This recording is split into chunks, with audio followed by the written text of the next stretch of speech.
It was one of the most shocking cases in family vlogging history. For years, millions of people watched Ruby Franke and her husband Kevin document their lives on YouTube, sharing their experiences raising 6 children under what they called firm but loving parenting. Their channel, 8 Passengers, grew into a massive online community, one that either admired their discipline or questioned its severity. At first, the strict rules and punishments seemed extreme but not necessarily illegal. Fans saw Ruby as a tough but devoted mother, while critics accused her of being too harsh. But no one could have predicted the horrifying truth that would later be uncovered. Behind the carefully edited vlogs and parenting lectures was a world far darker than anyone imagined. What was presented as discipline was, in reality, control, manipulation, and systemic abuse escalating to the point where children were left starving, restrained, and suffering in silence. But Ruby wasn't acting alone. The newly released documentary, Devil in the Family, The Fall of Ruby Franke, pulls back the layers of secrecy surrounding this case, revealing just how deep the abuse ran, and exposing the disturbing influence of Jodi Hildebrandt, the so-called life coach who became Ruby's mentor, confidant, and enabler. This case has sparked widespread outrage and debate about the dark side of family vlogging, extreme parenting ideologies, and how dangerous figures like Jodi Hildebrandt exploit their followers.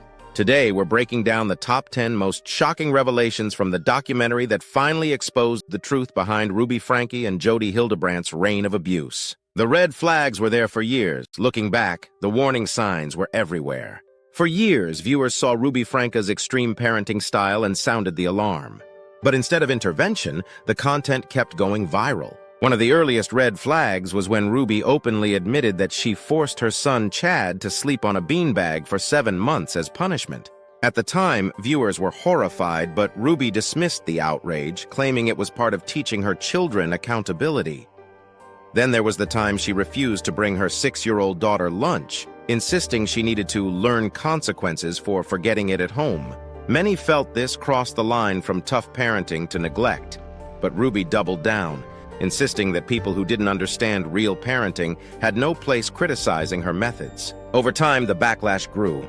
Popular commentary channels dissected Ruby's parenting style, and former viewers started noticing an unsettling pattern. Punishments were harsh, empathy was non-existent, and the children were constantly being shamed on camera.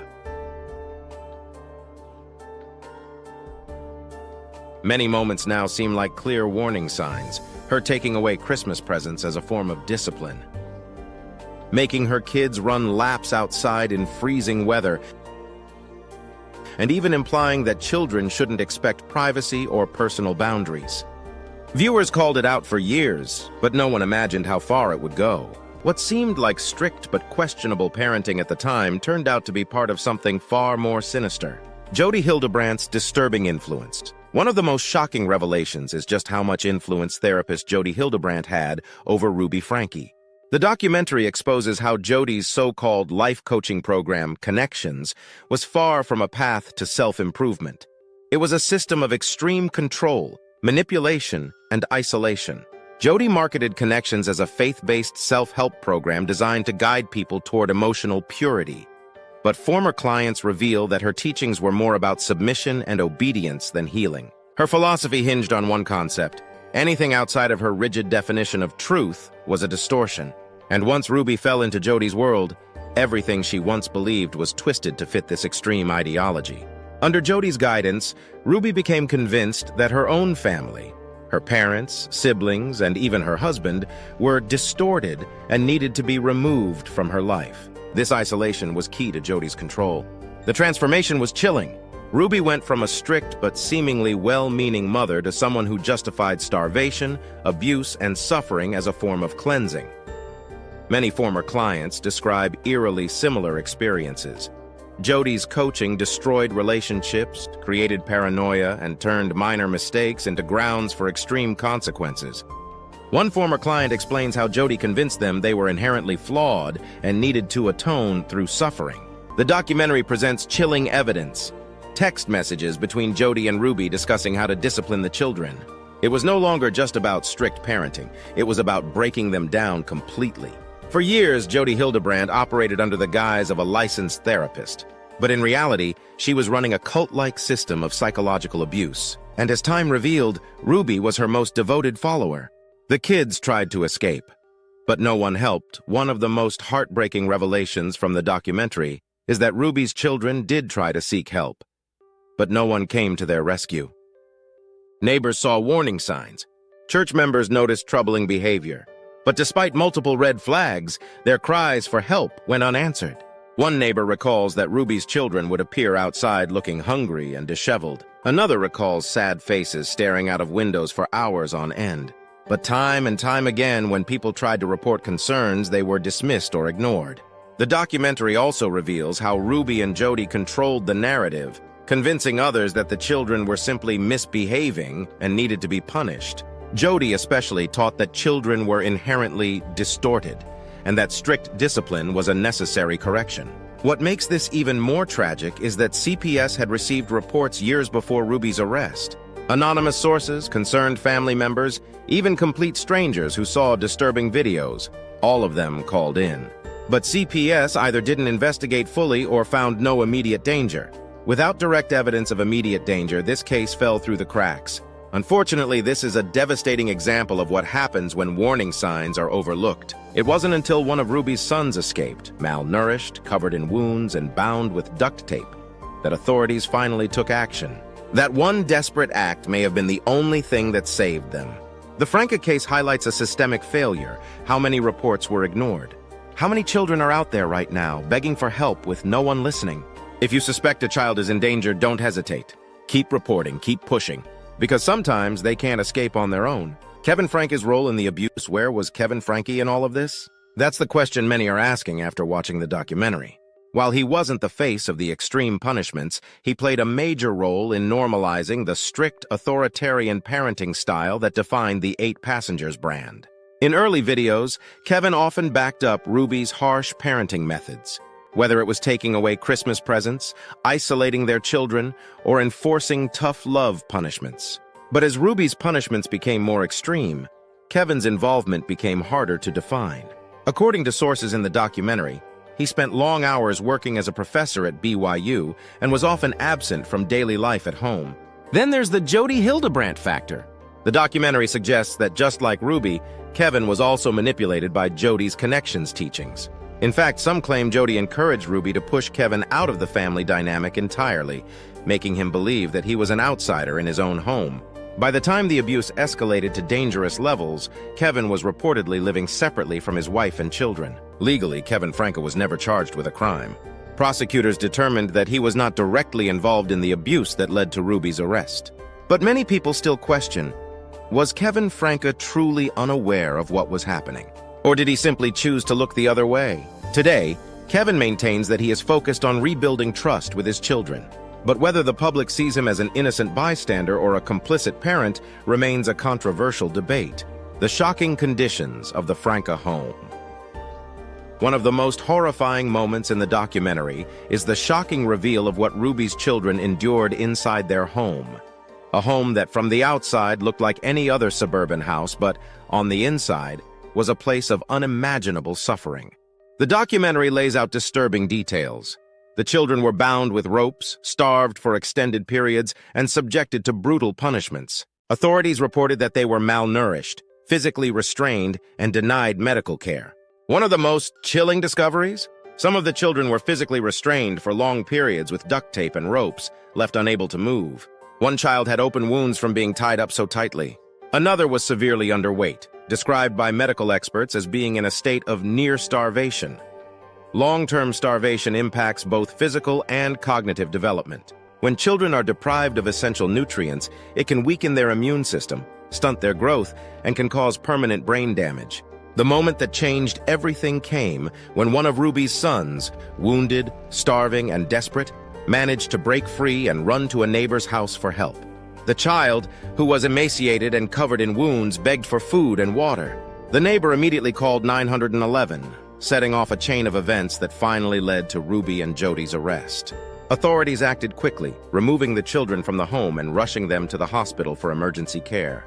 Medical reports confirmed that they were in a critical state with signs of prolonged abuse and neglect. For years, viewers of 8 Passengers saw the curated version of the Franke family's life, a controlled, polished version that hid a reality far more terrifying. What was presented as strict parenting was, in truth, a nightmare unfolding behind closed doors. The Franke case is a haunting reminder that child abuse doesn't always happen in the shadows. It can happen in plain sight, even in homes that look perfectly normal from the outside. The extent of religious justification religion played a central role in Ruby Franke's parenting philosophy.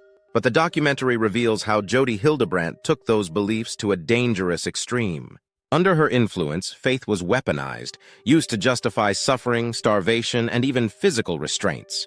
Ruby often framed her strict parenting as a reflection of God's will. She preached about accountability, repentance, and discipline, frequently referencing scriptures that emphasized obedience. But the documentary highlights how Jodi Hildebrandt took this further, convincing Ruby that suffering was a necessary step toward spiritual purity. Jodi's belief system blurred the line between faith and control. She taught that children were inherently distorted by sin and needed extreme correction to achieve truth. According to the documentary, Ruby fully embraced this doctrine, believing that strict punishments, no matter how extreme, were necessary for her children's spiritual salvation. Former members of similar extreme religious groups say this pattern is disturbingly familiar, an ideology that demands complete obedience, isolates followers from loved ones, and convinces them that suffering is part of God's plan. The documentary suggests that this wasn't just about discipline, it was about complete control. Ruby, under Jodi's teachings, began to see deprivation as a form of spiritual purification, reinforcing the idea that her children needed to earn food, warmth, and even affection. Experts in the documentary warn that high-demand religious environments can sometimes foster harmful dynamics, especially when leaders claim to have exclusive access to divine truth. Jodi positioned herself as a spiritual authority, making followers believe that questioning her was equivalent to questioning God. This case raises difficult questions. When does strict religious parenting cross the line into abuse? And how can faith communities recognize the warning signs before it's too late? The role of YouTube in the family's downfall. YouTube played a key role in Ruby Franke's rise to fame, but it also contributed to her downfall. The documentary explores how family vlogging not only normalized harmful parenting, but also blurred the lines between content creation and child exploitation. For years, Ruby shared her parenting philosophy with millions. She built an audience of devoted followers who praised her strict, no-nonsense approach. But at the same time, critics were sounding the alarm, questioning whether these punishments were truly about discipline or something far more sinister. The controversy surrounding Ruby and 8 Passengers wasn't new. For years, YouTubers dissected her parenting decisions, pointing out moments that seemed cruel, neglectful, or outright abusive. One major red flag came when Ruby revealed that she had withheld food from her children as a form of discipline. Viewers were horrified, but instead of stopping, Ruby doubled down, defending the decision and dismissing critics as soft. Despite growing backlash, the 8 Passengers channel remained profitable. For years, YouTube allowed Ruby to monetize her strict parenting style, even after multiple reports of neglect from concerned viewers. After Ruby's arrest, YouTube swiftly removed the 8 Passengers channel and deleted years of content. But by that point, the damage had already been done. The children had spent their entire childhoods in front of the camera, with their most vulnerable moments shared for millions to see. This case reignited an important debate. Should minors be featured in family vlogs at all? And if so, what protections should be in place to ensure their well-being? Unlike traditional child actors, kids in family vlogs don't have the same labor protections. There are no guarantees that they receive a share of the income or that their well-being is prioritized over content production. As awareness grows, new discussions about digital child exploitation are emerging. Some states are now considering new laws to protect children in family vlogs, requiring income transparency and stricter oversight on what can be filmed and monetized. The downfall of 8 Passengers may have been one of the most shocking cases of family vlogging gone wrong. But it wasn't the first, and sadly, it won't be the last. Ruby showed no remorse, perhaps the most chilling moment of all. Ruby never showed remorse. The documentary reveals that even after her arrest, she refused to acknowledge any wrongdoing. Instead, she remained steadfast in her belief that she was saving her children from corruption. Even as the details of her abuse came to light, the starvation, the restraints, the extreme punishments, Ruby showed no emotion. No regret, no apologies. This was a stark contrast from the Ruby Franke that millions saw on YouTube, the mother who preached accountability and personal responsibility. But when it came to her own actions, she refused to take either. Her unwillingness to show remorse may have played a role in her sentencing. Judges often consider whether a defendant takes responsibility for their actions, and in Ruby's case, her complete lack of accountability likely worked against her. The shocking journal discovered. In a pivotal moment of the investigation, authorities conducted a second search of Jodi Hildebrandt's home. There, on a nightstand, they uncovered a handwritten journal belonging to Ruby Franke, a document that would reveal the harrowing extent of the children's suffering. This journal was no ordinary diary. It was a meticulous account detailing the abuse inflicted upon her children. Ruby wrote about her belief that her youngest children were demonically possessed and described the extreme measures she took to cleanse them. The language used in this journal reflects a deeply disturbing mindset. Terms like needs to be painful often indicates a calculated approach to inflicting harm, justified by a warped belief system. The entries detailed methods of punishment that were both physically and psychologically tormenting, including forced outdoor confinement, physical restraints, and deprivation of basic needs, all under the guise of religious purification. This journal served as a crucial piece of evidence, providing clear, documented intent behind the abusive actions. It illustrated a premeditated pattern of behavior that would be instrumental in securing a conviction. The discovery of this journal sent shockwaves through the community and the nation, as it laid bare the calculated nature of the abuse that had been hidden behind the facade of a wholesome family. This chilling discovery not only solidified the case against Ruby Franke, but also served as a stark reminder of the potential darkness that can lurk behind closed doors. The children's future. The documentary ends with the most important question of all. What happens to Ruby's children now? After their rescue, Ruby's children were placed in state custody before being transitioned into the care of relatives. But the road to recovery is long, and experts warn that the trauma they endured may take years to heal. When children experience prolonged neglect, starvation, and emotional abuse, it fundamentally alters their sense of safety in the world. Healing requires not just physical nourishment, but deep psychological support.